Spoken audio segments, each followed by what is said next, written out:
Ladies and gentlemen, welcome to Snyder's Inc. We got a new Mr. Ballen reaction video. We are beginning the Halloween Scary-thon, or Scare-a-thon. God damn, Halloween Scare-a-thon. There you go. We're beginning this here. Part 1, this is top 3 scariest forest stories. So I think we need to get right into this one. Hit the like button, hit the subscribe button, comment what you think down below. Let's get right into this. Before you skip today's video, just watch the top story. It's called Turn Around. Watch it start to finish so you can see the ending. And then once you've seen the ending, watch it again. It is so creepy when you know what was actually going on the whole time they were there. But before I get Oh God, what's going on here? Oh God. into today's stories, if you're a fan of the strange, dark, and mysterious delivered in story format, then you come to the right channel because that's all we do, and we upload 3, 4, even 5 times every week. So if that's of interest to you, please offer to spot the like button on their next set of bench press, and then as soon as they start to fatigue, walk away. Also, please subscribe to this channel and turn on all notifications so you don't miss any of our weekly uploads. All right, let's get into today's stories.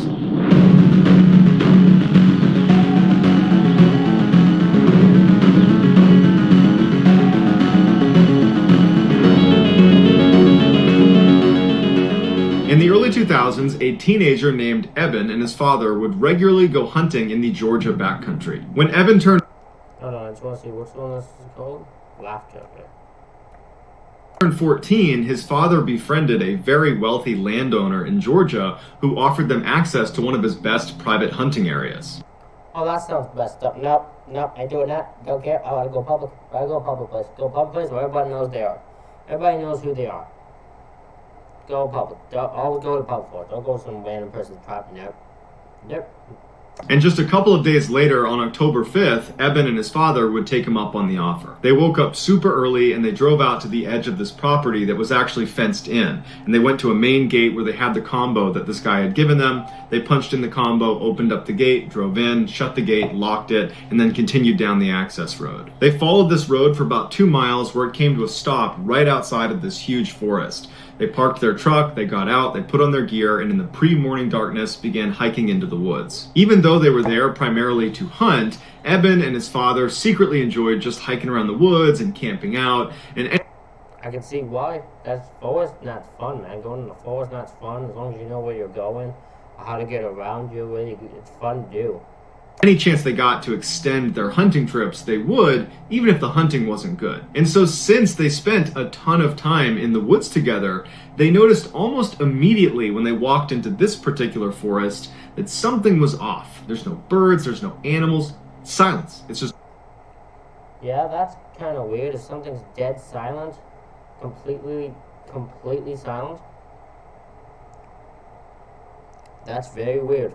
Very, very weird. Totally silent. The only sounds they heard that were not them was a single plane that passed overhead. Although they found this very odd, they figured, you know what, this is private property, not a lot of people are out here. I'm sure as soon as we showed up, the animals were aware of us and they've scattered. They finally make it out to the...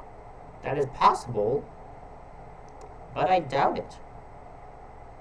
I doubt that completely. There's probably some other mysteriousness to this. Hunting stand that the owner had told them about. They get all settled in, they're getting ready to see some animals, and all day long they don't see a single animal, they don't hear a single animal. In fact, again, it is just completely silent. Frustrated, they began packing up their stuff. That's so weird, because if you look at the scenario, not an animal, for even if it's the way they want it, for there to be not a single animal in sight means there's something up in here. I'm very curious what the something this businessman, this rich guy, offered when he offered this, what his intentions are. That's what I'm wondering. Making their way down off the stand, and they started looking for a place to make camp for the night. And Eben's father suggested, well, hey, there's obviously nothing over here. It's been quiet all day. Why don't we walk deeper into the woods a little ways, set up camp there, so tomorrow we have a better chance of seeing some animals. So they hiked for about an hour farther away from where they parked their truck, and they reached this clearing, which is perfect for setting up their camp. And so they set up their tent, and Eben's father says, hey, we still got some daylight. Do you want to go try our luck and see if we can see some animals out here now? Eben's like, yeah, why not? So they hike a little ways away from their campsite, and they set up their blind, and once again, they don't see any animals. It's totally quiet. And so they turn around and they start heading back. As soon as they could see their campsite, which really was just their tent, they noticed that their tent was now collapsed. And Eben's father turns to him and says, oh, it must have been the wind.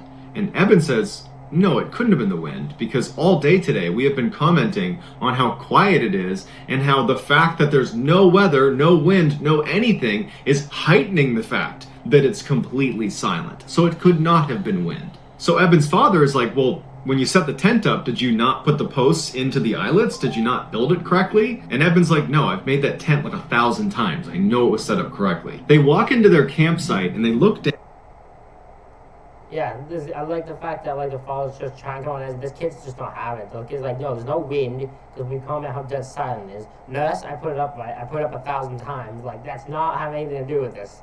Down at their tent, and they're really confused at what they see. The 2 rods that go in an X over the top of the tent that thread through nylon loops and then anchor at 4 different points on the base of the tent, well, they had been removed from the 4 corners. And if you know how a tent works, it works on tension. And once you have a rod anchored in 2 points, it doesn't just pop out. It's anchored at 2 sides. It's actually difficult to remove each anchor. Once one is out, the other comes out easily. But basically, the rod would need to break in order for it to come out of those anchor points, or someone would have to come over and remove it. And they didn't remove them, and none of the rods were broken. Which leaves them with either they failed to set up their tent, even though they had distinct and clear memories of setting it up and double checking it was set up because they put gear inside of it, or someone came over to their campsite while they were gone and undid the 4 corners. They decide, you know what, it can't be some stranger coming over here because we're the only ones with the gate combo. This is private property and no one could have been here. And why? Unless the rich business guy is either trying to scare them or trying to cause harm to them by having someone mess with them while they're in this hunting area. Why would they do that if they came to our campsite? Why would they randomly collapse our tent and then vanish? So it had to be us. We must have not made the tent. And while they didn't really believe that they had not made their tent, they convinced themselves that that's what happened because the alternative was just too bizarre and frankly terrifying to consider. So they build their tent and they make a little fire and they stay up for a little while chatting before being tired and saying, okay, let's just go to bed. They extinguish the fire, they get in the tent, and they both fall asleep. A couple hours later, Eben wakes up suddenly and he's not sure if he's dreaming or not, but he thinks he hears someone laughing a couple hundred meters behind their tent off in the woods. That's weird. I don't want to experience that in a dream or in real life. What the hell? Eben instinctively turns to make sure his dad is still in the tent with him, and he is. And then Eben starts listening really intently to what's happening outside. And all he can hear is silence, like it's been since they got in the woods. He doesn't hear any more laughter, and so he says, okay, I must have just been dreaming, and there wasn't any laughter out there, and eventually Eben goes back to sleep. A little while later, Eben wakes up suddenly again, except this time his dad is already awake and looking around anxiously. And Eben sits up and goes, what's going on? And his dad goes, shh. And he goes, can you hear that? And Eben listens, and to his horror, he hears laughing. He wasn't dreaming before. Eben also realizes the laughter is not coming from the same area he heard it. It's now coming from the opposite direction, and it's a lot closer to them. Eben very quietly and carefully explains to his dad that he actually heard this laughter a couple hours earlier, and Eben's father turns to Eben and says, before we came out here, I asked the owner, should we expect any other hunters or campers or anybody nearby? And the owner said, this is private property, and it's fenced in. There is no one there but you guys. I don't believe it. I don't believe it. There was something messed up here. There was a cookiness to this. There was a messed up part of this. I don't know what this guy is doing, who gave them this code and all that. I don't know what he's doing, but he seems to be just kind of messing with people. I don't appreciate it at all. After this revelation, they both turn their attention back to just listening because they're hoping this is just going to stop and whatever this is just going to leave. But it doesn't leave. They hear footsteps running towards them from way off in the forest, and it's so quiet, it's really easy to hear these footsteps. And whatever this is charging towards them. And then it comes to a complete stop right at the edge of their clearing. At this point, Eben is now grabbing onto his father. Eben's father is holding onto his rifle, and he's getting ready to open the tent to confront whatever is out there. And right before he grabs the zipper, this person, whatever it is, starts laughing again, and it's practically right on top of them. It's so loud. They can hear it clear as day right there, right outside their tent. And Eben's father takes a deep breath, he grabs the zipper, and as soon as he begins moving it, the sound the zipper made causes the laughter to stop. They don't hear footsteps, so they know probably something's still out there. But the laughter stops like it's recognized that they're making noise. They're right there. There they are. They're in the tent. Eben's father freezes with his hand on this zipper, and he's debating whether he should go outside or not. And before he can even make that decision, whatever this thing is turns around and runs back into the woods, and it's just gone. And oh no, man, I'd rather still confront it. I would rather still confront it. I don't like that at all. Don't like that at all. For several minutes, they just sit like that in total silence, praying that whatever this is gone for good. And after several minutes, when they don't hear anything, there's no more laughing, there's no more running, Eben's father re-zips up the tent, puts his hand back down, and they're both left just sitting there thinking, what the heck just happened? Eben and his father would stay up all night, and they would barely speak, because whatever this thing was had heard them when they moved the zipper. And so they were really afraid of making any sound, even little sounds, because it's so quiet, sound travels really far, and they don't know who or what is out there. And so in silence, holding their guns, they're just waiting for the sun to come up. And as soon as it did, they were up and out of there, literally running out of the forest, checking over their shoulder the whole time. I can see why I'd be paranoid as shit, man. I'd be super paranoid. I'd be uber paranoid. Oh, no, I'd be losing my mind. I'd be losing it. I'd be freaking losing it. No. I'd be paranoid as all hell. Gonna have fucking me and my kid at risk and that play your little goddamn game. That boy, the person who gave us that game code and gave getting his ass whooped. All the way back to their truck. And so to this day, they have no idea who or what the heck was running around out there. And they told the owner of the property about it, and the owner just said, it's not possible. We have a totally gated in private piece of property, and there are cameras watching the only entrance. And you are the only ones that went in or out over that time period. And prior to that, we monitor this property. Nobody else was in there. There's a lie. There's a lie. He's lying, man. He's lying. In the summer of 2013, a young woman named Katie and her father decided to go camping at one of their favorite campgrounds in the Sierra Nevada mountain range. Katie loved going camping with her father because he was this totally accomplished outdoorsman, and he used to be a wilderness guide for much of his life, and so she just always felt like she was in great hands whenever she was out in the wild with him. Fair enough, he's a known outdoorsman and that, so you would feel secure and safe when around him. Makes sense. And she had kind of become a fairly accomplished outdoorswoman herself. When they arrived at the campground, the parking lot was packed with cars. And they're like, shoot, I wish we'd called ahead a couple weeks ago and reserved a site because they're probably not even available now. But they went to the front desk and they were like, you're in luck, we have one available. But it's the one that's way over there. It was this one campsite that was kind of isolated from the rest of the campground. It was far away from the bathhouse, it was far away from where you go swimming, and it was far away from the parking lot. It was just like really inconvenient. And whenever they came camping here, it was like the one site they didn't want to use. But beggars can't be choosers. They were happy to even have a site. And so they drove all the way down this little road into this very isolated campsite, kind of in the middle of this forest. Once they got there, they began... I do like the fact there's a camp area where it's like you gotta reserve a certain area for your people. Like you gotta reserve the area to camp. I kind of dig that, like that. Setting up their respective tents because they were not going to be staying in the same tent. They each had these very small backpacking tents, which were so small that you could either zip it up all the way and stay warmer and more protected, but you had to sleep in a ball because your legs would not fit otherwise, or you could unzip the front of your tent, and when you lay down, you could extend your legs fully, but your legs are protruding outside of your tent. So you could... I don't like that tent at all. That's a shitty tent. Just buy a better tent, people. What the hell? You only do that in warmer weather and if you were comfortable having your legs poking out into the wilderness. After they set up their tents and they get their coolers set up and they have all their stuff kind of the way they want it, they go out hiking for the rest of the day. When they come back, they're totally exhausted, they fall asleep, and nothing of note occurs over that first night. The next day they get up, they go back out, they go hiking all day all over again, and they come back that night and they are totally exhausted again. And they get into their tents and they go to bed.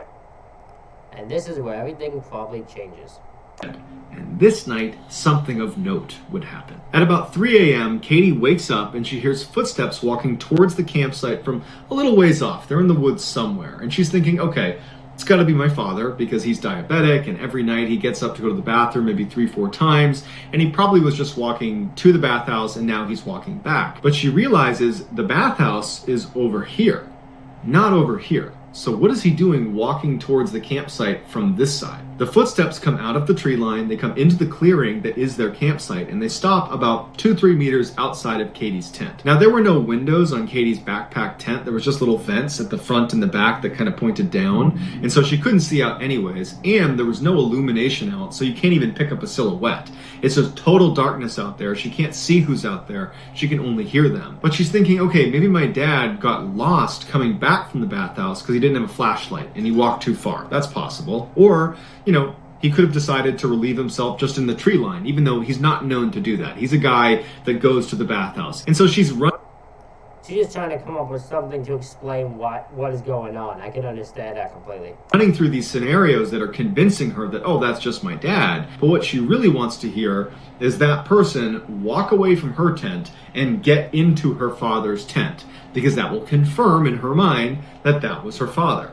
And so she's sitting here waiting for that confirmation, and she hears the footsteps again, but instead of walking around her tent to her father's tent, this person walks right up against her tent very quickly. And they clearly begin leaning over her little tiny tent because she can hear them breathing right above her. And this is... Oh, that's messed up. Oh, no, that's messed up. Fuck up. No, I don't like that at all. This is when she realizes, that's not my dad. And as she's having this terrible revelation that some stranger is outside her tent right now, she has an even worse revelation. It was a warm night that night, so she was sleeping with her tent unzipped and her legs poking out the end. She musters the courage to begin slowly retracting her legs back inside of her tent. But before she's able to do that, this person stands up, turns, and starts walking towards the base of her tent. Oh God, oh God, oh God, oh no, don't have anything happen to this girl, please. Where her legs are. She's completely frozen and terrified about what's about to happen. But this person doesn't stop at her feet. They keep moving and in fact start circling her tent. But because they were making a lot of noise and walking around her, it allowed her to pull her legs back into her tent without, this person hearing her. And so she had the illusion of safety being inside of her tent, but her tent is still unzipped. So she's waiting for this person to come around and crouch down and look inside of her tent because it's open. And so she's just looking down there hoping that doesn't happen. But that would scare the shit out of me. My brain would be gone. I'd be gone. Gone, man. No, that would be dead. Oh my God. I lose my mind so badly if that's never happened. Oh my. If I'm in a tent and I'm like terrified of someone and someone's just walking around my tent. Oh no, that person peeks in and looks in my tent. I'm losing it. I'm gone. Unfortunately, right at this moment, the person walked to the base of her tent and came to a stop, right outside where the opening to the tent is. And so she's sitting there thinking, please don't come in here, please don't come in here, please don't come in here. And even though her feet are pulled up into her tent, she suddenly feels something pinch her foot, and she knows it's a hand. Something has grabbed my foot. And she stifles a scream and she starts shaking uncontrollably because her instincts are telling her, don't let this person know you're awake. And luckily, as she's sitting there shaking from fear and trying to be quiet as best as she can, she's holding her mouth. This person stands back up again and goes back to the spot next to her tent and leans over the tent once again, and she can hear them breathing right over her. And so for several minutes, she lay there shaking with this random person who pinched her foot a minute ago. I couldn't do it. I couldn't remain quiet. My gut instincts were not telling me to go fight this motherfucker. I'd be my instincts. Oh no, I would. Hovering over her tent in the middle of the night, and she has nothing she can do, and she's just quiet. She's hoping it's going to end soon, and eventually this person would turn around and walk over to their cooler and their table and some other things that were out, and she hears some rummaging going on, some things are being moved around, and then this person just kind of walks off into the distance. But she doesn't know if they're gone. She doesn't know if they're standing in the edge of the tree line waiting for her to come outside. Maybe they laid a trap for her. And so she just lays there, silent, doesn't move, and she's praying to herself, please don't let anything happen to me or my father. And all night she's just laying there. I can see why she'd be afraid as hell. I can see why. And then eventually she does fall asleep. Probably hours go by, but she does fall asleep because she wakes up again when she hears her father unzipping his tent, and she charges out to meet him. And she can tell right away that he's scared. And before she can even say or begin to describe what's happened to her, he says, were you outside your tent last night at about 2, 3 in the morning? Because I heard all sorts of commotion near our cooler. Wait a minute, you heard a commotion outside? This father heard a commotion and didn't go out to check anybody? Why would you not go out to check? I'd still be going out to check, because when your freaking daughter, you think you'd check up on them. What the hell's wrong with you, dude?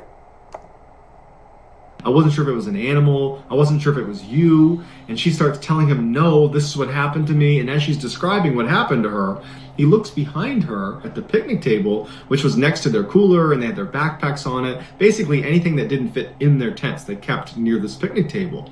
And he points at it. And she turns around, and any item that was in the cooler or in their backpacks or that was just out has been stacked in a pyramid formation on this table. Clearly, that's randomly weird to do. Don't know why whatever it was that was stalking this girl did that for. The guy who was here last night did this for some reason they don't understand. And as they go over to look at it to see if anything's been taken, they notice this track of footprints, like these heavy footprints that have been going around and around Katie's tent. So she clearly wasn't imagining it. And so that instant, they packed everything up, got in their car, and they left. And to this day, they can barely talk about it with each other because it's all the things that could have happened. The father felt horribly guilty because he clearly heard this person, but didn't leave his tent. And his daughter was clearly in danger. And his daughter's thinking, the tent was open. This person was crouched down, reaching into my tent, grabbing my feet. Like, that's such a horror.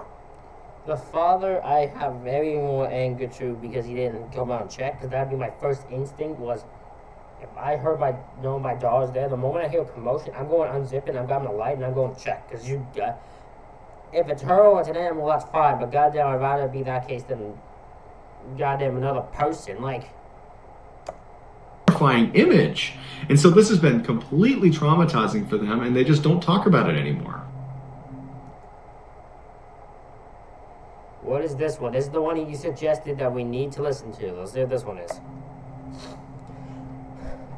From the 1950s until present, a Canadian family has owned this very isolated cabin in the middle of the Ontario backcountry. It was the only property on this very small lake. There was 2 others across the lake, but they were pretty far away. And with the exception of the side of the cabin that was facing the water, the rest of it was surrounded by really dense forest that went on for quite a while. About 2 miles away from this cabin, on the other side of this dirt road, was this huge wildlife reserve that was pretty much just a huge forest that was protected. And anytime the family was visiting this cabin, the kids would at some point go into the reserve and go explore. In 2001, when the family was at the cabin, the kids were across the road over at the reserve, and they decided to walk down this particular trail that they hadn't seen before. Oh, don't walk down trails you haven't seen before. If you haven't seen the trail, don't go down it. That's gonna lead badly. And they just started walking, and for about 30 minutes, they're seeing new areas they hadn't seen before, and then they come to this clearing, and there's all these abandoned houses. At first, there was a little debate about whether these were actually abandoned, because they did look like they were in pretty good condition, but when they walked a little bit closer, it became very clear that nature is reclaiming this land.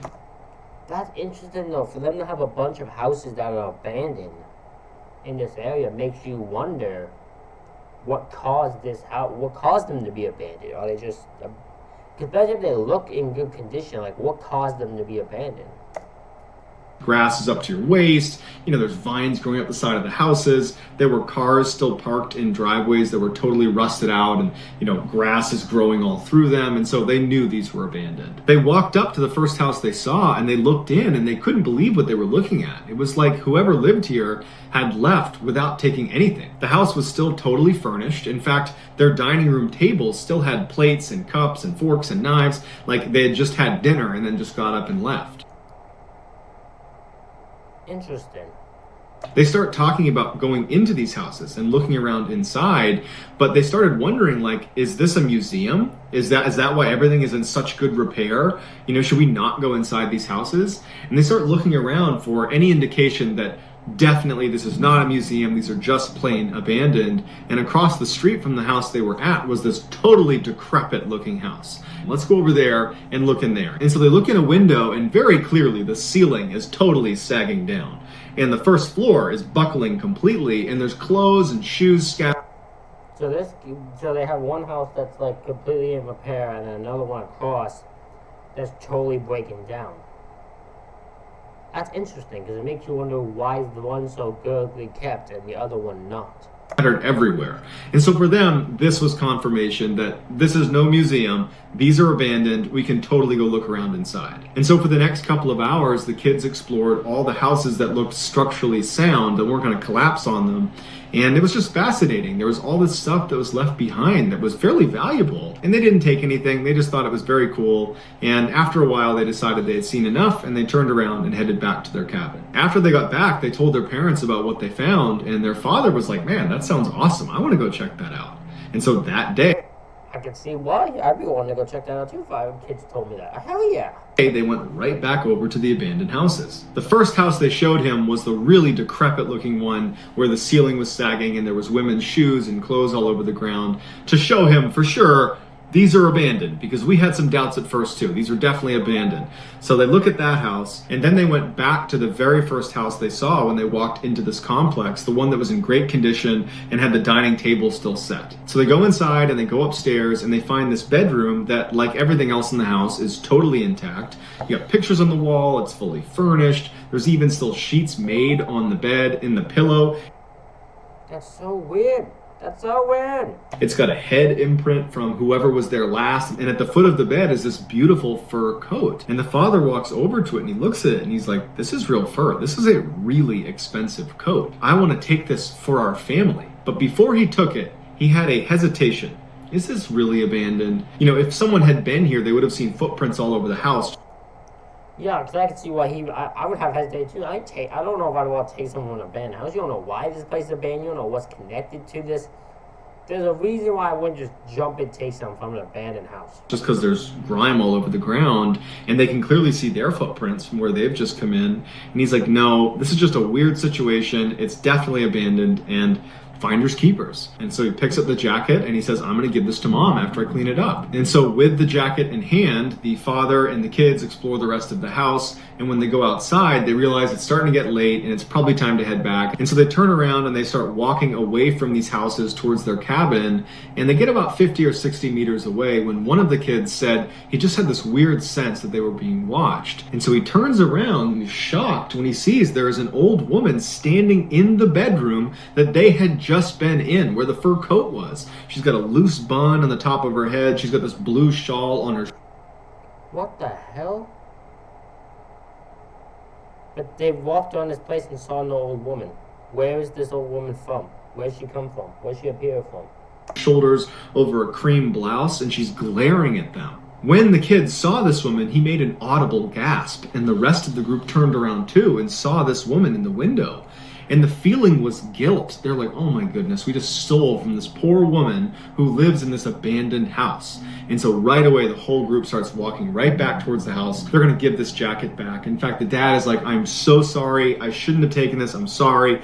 And as they're walking back towards the property, the woman in the window who hasn't said anything just turns around and walks back into the main part of the house. They can't see her anymore. And so as they're walking closer to the house, they're assuming she's going to come downstairs to retrieve this jacket that they've taken from her. And so they get right up to the front door, and the father is yelling to her, "I'm sorry, where do you want me to leave this jacket? I can bring it in to you." And they're kind of just waiting for her to come downstairs, and she doesn't. She's nowhere to be found. She's not making any sound. She's not indicating what to do. And so after waiting for a couple of minutes, the kids don't really know what to do, and they're kind of getting uneasy about the situation.